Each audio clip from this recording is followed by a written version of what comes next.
Hi, everybody. My name is Paul Shapira, and we're talking about the making of a massive 8-part space opera album series, which you should definitely not do. No one should do it. And yet, here we are.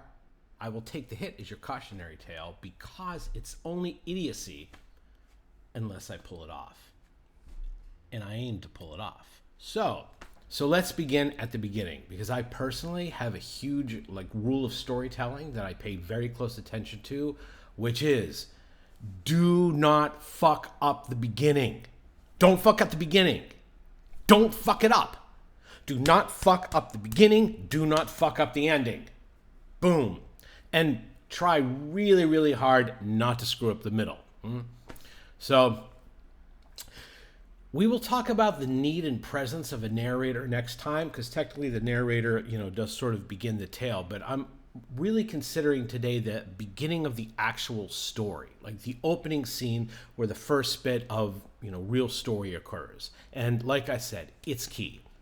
So in the Puppet Shade Chronicles, the decision was made to begin with a 17-year-old girl whose small shuttle has been attacked, everyone on board killed, and is now drifting alone in space, the power fading, slowly starving, in the darkness of the stars, contemplating her end. Start on a happy note. It's like beginning in the Shire. If the Shire were like a floating metal space tomb, and instead of friends and neighbors, you were talking to the walls in near darkness. The lights are dim, they stutter, and the power's almost gone.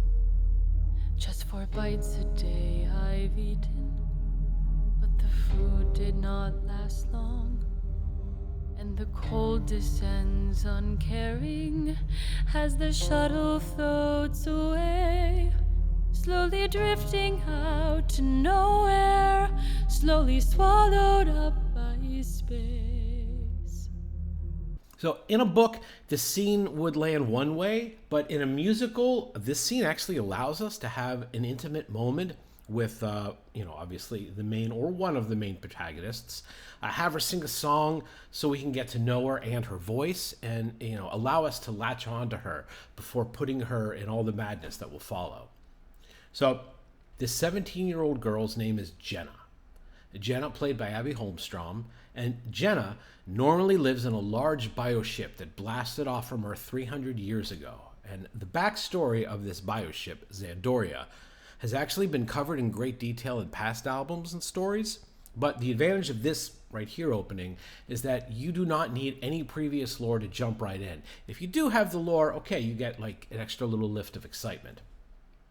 In a book, the drama of this moment would have been handled one way, but in a musical format, we can simply have Jenna sing her heart out, basically about how much dying alone in space sucks.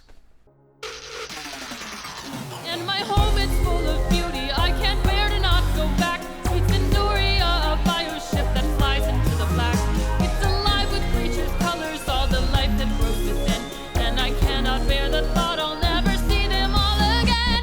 The collective is a biomass, super conscious blend of the people and the minds. It's where their time is mostly spent. Oh, there's other crew like children, individuals, they say, till they reach their own adulthood. I was just 1 year old.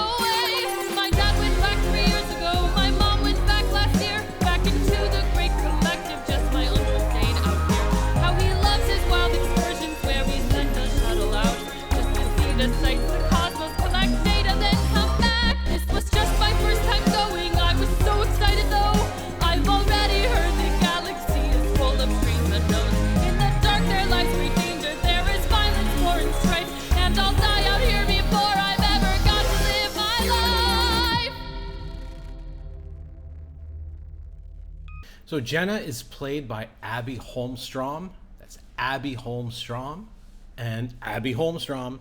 And we will get into the various singers and all that a little bit down the road, but it's enough to know Jenna, Abby Holmstrom. Otherwise, that's it for today. We'll see you tomorrow, and catchphrase, which I will come up with, I don't know, somewhere along the thing. You need a catchphrase.